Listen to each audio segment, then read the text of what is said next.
Mark Cuban speaks on why he decided on Jason Kidd and why he looked to Brooklyn for inspiration when it came to his new head coach for the Dallas Mavericks. This is the Gray Area right here on Kevin Gray Sports. My name is Kevin Gray. You can find me on Twitter, Facebook, and Instagram at Kevin Gray Sports. Be sure to hit that subscribe button right there for all things Kevin Gray Sports here on YouTube. You can find me on your home of the Dallas Cowboys and Texas Rangers, 105.3 The Fan. Mark Cuban spoke on the Victory podcast hosted by some guys you might be familiar with from the entourage and discussed why he decided to hire Jason Kidd as the 10th head coach in franchise history. Jason Kidd, of course, is now the new head coach of the Dallas Mavericks alongside Nico Harrison, the GM and head of basketball operations for this team. Moving forward, they will have their introductory press conference on July 15th, where there will be a lot of questions asked of Mark Cuban, Jason Kidd, and others about why Jason Kidd ultimately was the decided coach for this basketball team. Apparently, Cuban had some very interesting reasons why he decided to hire Jason Kidd, and you can look no further than someone who also used to play for Mark Cuban way back when for the Dallas Mavericks, a former two-time league MVP and the current head coach of the Brooklyn Nets. Yeah, I'm talking about Steve Nash. Here is Mark Cuban's explanation about why he felt that the Jason Kidd hire was similar to what the Brooklyn Nets did in deciding to hire Steve Nash as their head coach. Now, you notice there's going to be some major differences, obviously, but take a listen to Cuban and his reasoning on why he thought that Jason Kidd's hire was similar to the one in Brooklyn. Right, because Jason's been a player's coach, and he's a point guard, right? And you want somebody who can, tell Luka where things are going to happen, where we didn't have that person. Yeah. And also, too, like being a head coach for a team, is it at a certain point you just need to change the scenery? That's what people say, right? At some point, that voice kind of runs silent and guys falls on deaf ears. Right? Yeah, but I like what Steve Nash has done in Brooklyn, and we kind of emulated that with this hire where, they got D'Antoni, and I'm not saying we're going to hire, a D'Antoni type or whatever. That'll be up to Jay Kidd, but at the same time, you got Nash hugging Durant after that game, right? And you've got that, Nash is just a relationship person. And it used to be, and I used to feel strongly this way, that having an in-games X and O expert gave you the ultimate advantage. But now I think having a relationship person, right? Somebody who can connect to the players, because that's what gets them to go a little bit harder, right? And that's what, when the chips are down and every team has a bad run, one way or the other, you want somebody that just is a relationship person. It's not that Rick isn't good at that. He was, but it's just harder to relate to a 22-year-old. Right. So Mark Cuban deciding, look, sometimes it's good to have an X's and O's guy the way that Rick Carlisle used to be. Sometimes it's good to have a guy who can have those in-game adjustments, but he feels like nowadays you have to have a coach who can relate better to players, can be a better relationship manager, if you will, to be able to get the most and draw the most out of current NBA players, because that at times will help you get over the hump when you have that kind of deep personal connection and relationship to the coach that will be able to draw out of them during times where the team may be struggling.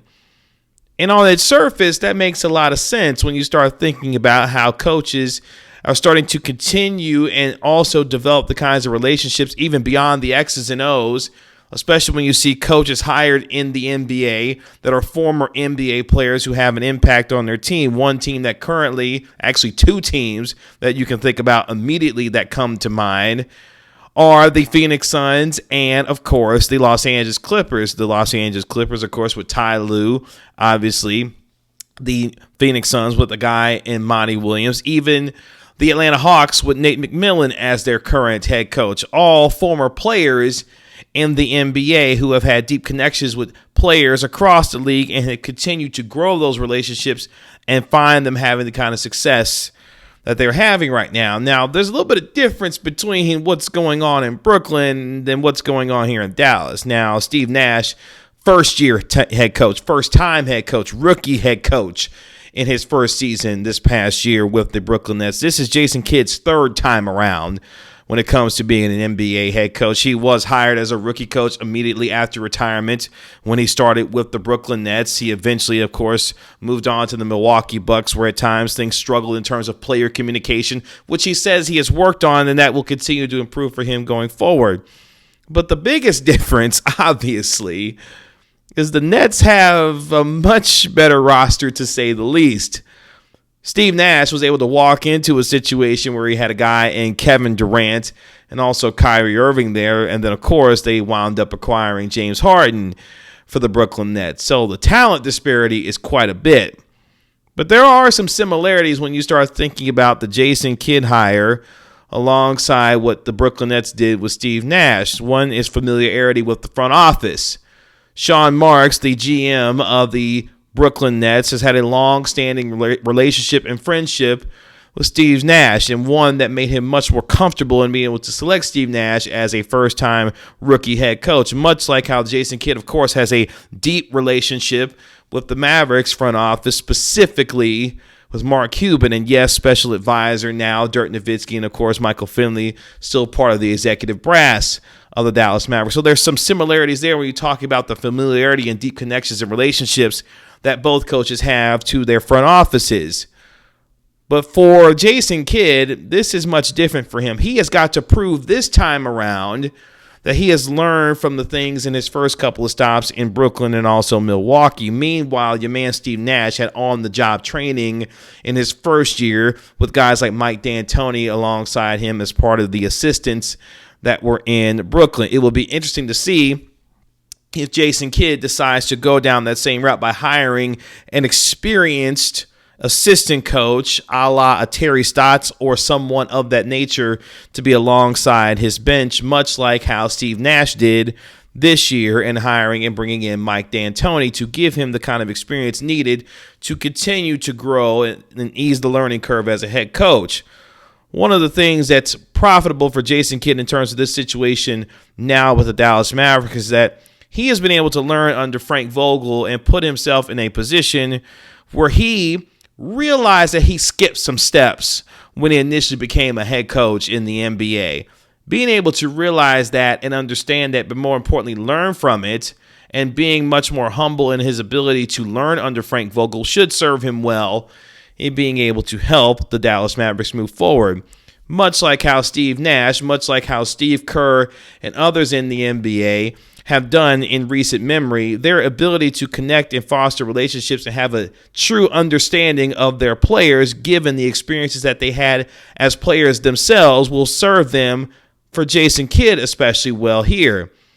We hope, if you're a Dallas Maverick fan, that Jason Kidd has learned those things. But more importantly, for Mark Cuban, whatever evolution he appears to be going through when it comes to moving on from an X's and O's type, an in-game adjustment type of coach who is good with game plans and rotations and those kinds of things, it's a departure a little bit what he has in Jason Kidd, which ultimately remains to be seen if it can work for him. But for Mark Cuban, he feels that this was the time to do it and not necessarily bring in a quote-unquote tactician, if you will, because that's definitely not something of Jason Kidd's forte at all. That's why it will be interesting to see who Jason Kidd surrounds himself with, of course, with the reports being that J.J. Barea and Jason Terry will potentially be joining this staff for Jason Kidd moving forward. His ability to bring in a strong assistant coaching staff will be important for him to establish not only his credibility that he's learned something from his previous stops, but more importantly, that he is taking seriously the idea of surrounding himself with the kind of talent that'll get the most out of what's there in Dallas already. Because one thing that we saw for the Dallas Mavericks is that they love a guy in Jamal Mosley and the development and relationships that he had with them. And obviously being Rick Carlisle's right-hand man while he was there proved to be beneficial for a lot of the players on the team, specifically Luka Doncic. Who will Luka Doncic be able to develop that kind of trust with? You say, Kevin, if it's J.J. Barea coming to this squad, you know that J.J. Barea and Luka Doncic have had a tight relationship since Luka Doncic joined the Dallas Mavericks a few years ago, which is very true, which is one of the main reasons why J.J. Barea, I'm sure, would be on the staff, because he would become the new Luka whisperer. the ability to communicate and talk and be able to calm the mercurial superstar down at times would be a true value and asset to what Jason Kidd's staff would need going forward. So as you spin this forward, obviously, Mark Cuban, look, you can say what you want about him as much as he talks, and all the things that have come with him and his ownership. The hiring of Nico Harrison, whatever you want to make of this particular explanation when it comes to hiring Jason Kidd, all you can do is give it time, I guess. There are a lot of folks who will continue to scrutinize the hire one way or the other. But for Jason Kidd, now it's time for him to put up or shut up when it comes to being a head coach for this Mavericks team. But more importantly for Mark Cuban, can he finally put this behind him to give folks the idea that he does know what he's doing with this new head coach and his new GM? Because what has initially happened in terms of the response, a lot of folks not necessarily feeling that idea. But hey, you give him credit, I guess, for being bold and doing what he has done to bring in Jason Kidd and Nico Harrison. It's interesting also that Cuban would decide to go on a podcast that featured a couple of guys from the entourage before actually having a presser to discuss the hires in actual professional settings. Maybe that's Cuban going full Cuban. Who knows? You can find me on Twitter, Facebook, and Instagram at Kevin Gray Sports. Be sure to hit that subscribe button right there on all things Kevin Gray Sports here on YouTube. Let me know how you feel about Mark Cuban's comments in the comments, and we'll be sure to talk about it. It's been another episode of The Gray Area. We'll talk to you later. Peace.